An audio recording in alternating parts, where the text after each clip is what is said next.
મહાદેવ મિત્રો, આપણે બાર જ્યોતિર્લિંગના દર્શન કરીએ છીએ બાઇકથી ગુજરાતથી. અને આપણે હાલમાં અત્યારે મલ્લિકાર્જુનના દર્શન થઈ ગયા છે. મારા 8મા મલ્લિકાર્જુનના દર્શન થઈ ગયા છે.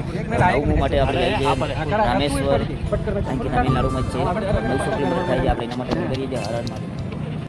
હર હર મહાદેવ મિત્રો, આપણે મલ્લિકાર્જુન પહોંચી ગયા છે. આપણે રાતે દર્શન થઈ ગયા હતા, તે દિને દર્શન થઈ ગયા છે. અને હાલમાં અત્યારે આપણે નીકળીએ છીએ હવે રામેશ્વર માટે. અને આપણે હમણાં થોડીક વારમાં નીકળશું. હવે દર્શન આપણે થઈ ગયા છે હર હર મહાદેવ.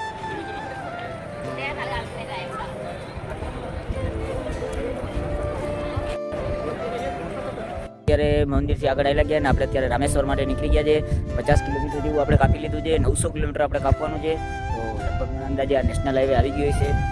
ભાષા બહુ સારી છે. એટલે આપણે અત્યારે રામેશ્વર જવા માટે મલ્લિકાર્જુનથી નીકળ્યા હતા. રસ્તામાં વરસાદ ફૂલ ચાલુ છે. હાલનો વરસાદનો મોસમ બહુ ખરાબ છે. આ બાજુ એની ટાઈમ વરસાદ પડ્યો જ રાખે છે. આપણે જોઈએ આગળ ક્યાંય આપણે ચડી જાય.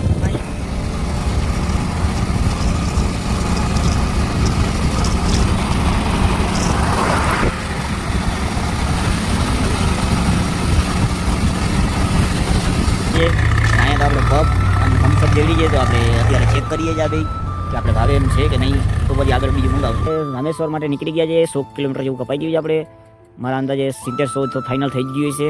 અત્યારે આપણે રસ્તામાં મહાદેવની મૂર્તિ છે તમિલનાડુના પોલીસ ચોકીવાળા આપણે ગાડીમાં મારકૂટ કરે છે.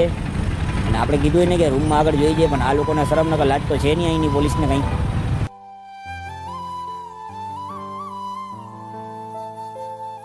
ઓમ સાઈરામ છે.